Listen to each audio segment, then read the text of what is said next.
Lo saludo directamente a Rosendo Fraga. Rosendo Fraga, ¿cómo le va? Buen día, ¿cómo está usted? ¿Qué tal? Muchas gracias por llamarme, gracias. No, por favor, ¿qué análisis hace de lo que terminó siendo la votación de los fondos buitres? ¿Sorpresa o no de cómo terminó votando el justicialismo?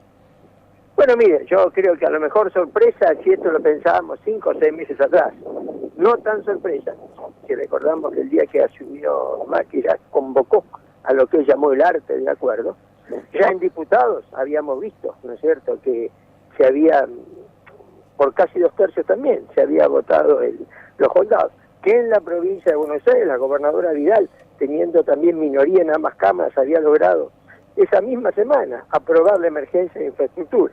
Entonces me parece que hay una tendencia. Si uno imaginaba esto 6 meses atrás, 5 meses atrás, yo diría que sí, hubiera sido improbable. Si uno analiza cómo vino evolucionando el proceso político en las últimas semanas, me parece que hay una secuencia lógica. Ahora, Fraga, con esto, ¿murió el kirchnerismo? Digo, ¿cómo va fragmentado el bloque del PJ en el Senado? ¿Murió el kirchnerismo y resurge el No, peronismo? yo quizá diría que agoniza el kirchnerismo, más que murió el kirchnerismo, ¿no? A veces los procesos políticos son graduales. También pasó con el menemismo o el dualdismo. Una vez que perdió el poder el menemismo o el dualdismo, sin lugar a dudas, entró en un proceso de declinación política.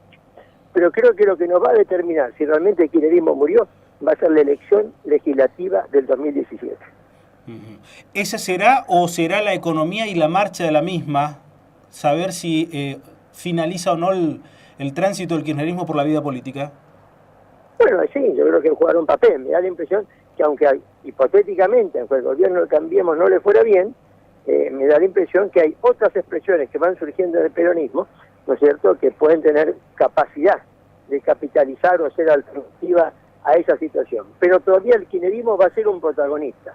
Lo que no va a ser es un protagonista dominante o hegemónico en la política argentina como fue. ¿Podrá llegar a serlo? Digo, porque es una fuerza que surgió desde el poder. ¿Se tendrá ese matiz de saber manejarse extra poder fuera? Bueno, pero mire, yo hago una analogía con el menemismo o el dualdismo o el kirchnerismo. Son expresiones momentáneas, ¿no es cierto?, del peronismo, que me parece que es la fuerza permanente, ¿no es cierto? Entonces, insisto, me parece que la declinación del kirchnerismo es similar a la que tuvieron el menemismo y el dualdismo una vez que dejaron el poder. Este proceso se ha iniciado. Ahora, después de dejar el poder, todavía Menem, 3 años y medio después, se presentó una elección presidencial, quedó primero pero renunció a competir. Y todavía Dualde, habiendo dejado el poder en el 2003, compitió por la presidencia en el 2011. Es decir, lo que yo no creo es que se termine como expresión política. Sí se ha terminado como expresión hegemónica en la política argentina, y no es cierto, como expresión dominante en la política argentina. Después de lo que pasó esta semana, ¿se le allana el camino en la política a Macri y sigue convulsionado el tema en la economía nada más al presidente de la Nación? Y mire, yo creo que el gran tema del segundo trimestre va a ser el social, más que el económico. Es decir, en todo caso, los efectos sociales, ¿no es cierto?, de las medidas económicas, y no va a ser un trimestre fácil para el gobierno, me parece. ¿No cree en aquello de que la economía va a estar siendo un lecho de rosas como lo plantean en el segundo semestre? No, o sea, de cualquier manera creo que políticamente, cuando el gobierno realmente necesita que la economía crezca, es entre abril y octubre del año que viene, el semestre previo a la elección legislativa, que es cuando en última instancia la ciudadanía le va a tomar examen al gobierno. ¿Todo lo que pasa con los hechos de corrupción tienen impacto real en la sociedad? Sí, yo creo que tienen impacto, ¿no es cierto? Después podemos discutir cuánto, pero tienen impacto y son un tema, ¿no es cierto? Sobre todo porque además lo que está pasando en Brasil tiene un efecto, una influencia en el resto de la región. Lo que está pasando en Brasil nos muestra el alto impacto que pueden tener casos de corrupción, nos muestra también una justicia más independiente en la región. Y me parece que en un contexto de estas características es un tema que en el gobierno de Macri va a importar más que en el kirchnerismo. ¿Es una demanda de la sociedad entonces? Absolutamente. También hay que tener presente que cuando la economía crece y hay altos niveles de consumo, las sociedades se hacen más tolerantes a la corrupción. Cuando la economía se hace más dura, menos consumo, las sociedades se hacen menos tolerantes al fenómeno de la corrupción. Cuando hablaba del sector social, que tendrá mayor prevalecencia el sector social el segundo semestre, ¿a qué se refiere? ¿A qué aspectos?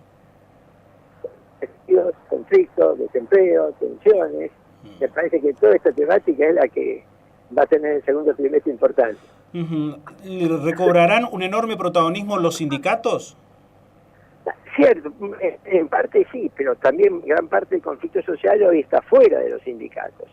Trabajadores, ¿no es cierto?, informales, gente que vive de subsidios. No hay que olvidar que la mitad de la gente tiene trabajo formal, la otra mitad no lo tiene. Para la economía es vital salir de los, por lo menos de los fondos buitres, es lo que ha dicho desde el macrismo. ¿Es tan importante para la sociedad? ¿Verá redundante en el bolsillo?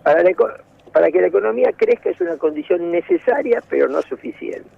¿Qué quiero decir con esto? Sin esto no se crece, pero con esto solo puede no crecerse también. Esto sirve como un inicio, como una condición, pero después hay que empujar, hay que lograr que la economía se desarrolle. Rosendo Fraga, muchas gracias, muy amable por estos minutos. Gracias a ustedes. Un abrazo, gracias. Rosendo Fraga en contacto con nosotros.